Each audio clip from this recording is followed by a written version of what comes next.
संजय और उनकी पत्नी सुमन ने अपने इकलौते बेटे को बहुत लाड़ प्यार से पाला था। अपनी सीमित आमदनी में भी खुद की इच्छाओं को दबा बेटे की हर इच्छा पूरी की थी उन्होंने। बेटा बहुत ही होशियार था। अपनी पढ़ाई पूरी कर सिविल इंजीनियर बन गया था। पढ़ाई के दौरान ही उसको अच्छी कंपनी में नौकरी मिल गई थी। अब उसके लिए रिश्ते भी आने लगे थे।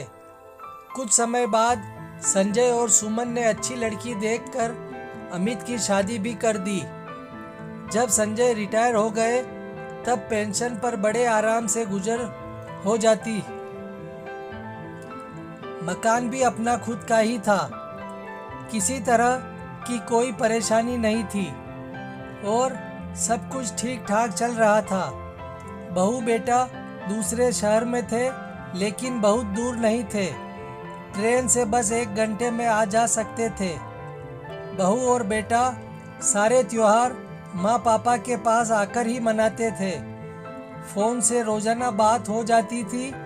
कुछ समय बाद बहू की डिलीवरी होने को थी।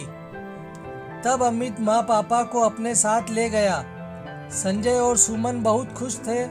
सुमन ने वहां जाकर घर का सारा काम संभाल लिया था और संजय बाजार के सारे काम करने लगे थे।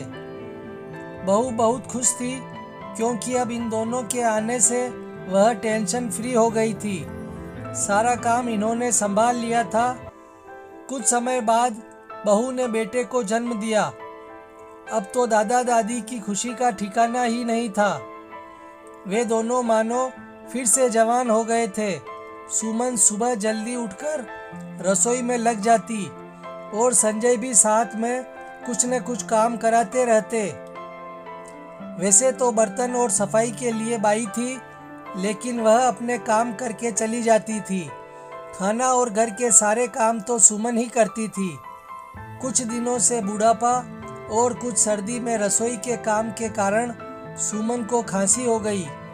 साथ ही संजय भी सर्दी ज़्यादा होने से बीमार रहने लगे थे। फिर भी दोनों ही अपने पूरे काम कर रहे थे। बहू सारे दिन बेटे को लिए रहती। अगर बच्चा सो जाता तो खुद भी सो जाती या लेटी ही रहती। अमित भी काम से वापस आकर बीवी बच्चे में ही खो जाता और न ही मम्मी पापा की कोई चिंता रह गई थी। वह खुद भी कमरे से ही आवाज़ लगा देता, माँ यह लाना, या माँ आज खाने में अपनी बहू के लिए यह बना देना और मेरे लिए यह। एक दिन बहू की माँ और बहनें बच्चे को देखने आई। बहू के कमरे में ही सब बैठकर बातें करने लगी। सुमन चाय बनाने लग गई। वह चाय नाश्ता कमरे में रखकर लौट आई पर किसी ने उसे बैठने के लिए नहीं कहा। सुमन कुछ देर बाद संजय को चाय देने बहू के कमरे के सामने से निकली तो उसके कानों में बहू की माँ की आवाज़ सुनाई दी जो बोल रही थी, क्या बात है बेटी, तुझे तो 2 रोटी में ही काम करने वाली नौकरानी मिल गई और साथ में बाहर का काम करने के लिए नौकर भी। बहू के साथ सभी जोर जोर से हंसने लगे। यह सुनकर सुमन तो परेशान हो गई। उसे बहू का सारा खेल समझ आ गया। उसने संजय को सारी बात बता दी और वापस घर चलने के लिए कहा। वे दोनों अपना सामान बांधने लगे। इधर बहू की माँ और बहन चली गई पर सुमन से मिलकर नहीं गई तो संजय को भी बहुत बुरा लगा। वे उसी समय स्टेशन के लिए ऑटो लेने चले गए।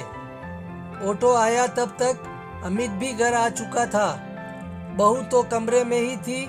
अमित ने संजय और सुमन से जाने का कारण पूछा तो संजय ने ऑटो में बैठते हुए कहा, बस बहुत बेइज्जती बर्दाश्त कर ली, अब सहन नहीं करेंगे हम दोनों तो अपनेपन की वजह से तुम लोगों के साथ रहकर सारे काम करते थे पर क्या पता था कि तुम हमें नौकर समझने लगे हो। अब हमें तुम्हारी ज़रूरत नहीं है। तुम में जरा भी शर्म हो तो तुम अब तभी आना हमारे पास जब हमें नौकर नहीं माँ बाप समझो। यह बोलकर वह दोनों ऑटो में बैठकर चले गए। अमित कुछ भी नहीं बोल पाया उनसे। जब वह अंदर गया तो पत्नी को बिस्तर पर बैठे देख बोला, कर दिया ना बेड़ा गर्क। मैं कहता था कि इतना तनाव माँ पर मत डालो, पर तुम तो खुद को बहुत होशियार समझती हो। अब करो पैसा खर्च और रखो नौकरानी। यह बोलकर उसने अपना सिर पकड़ लिया।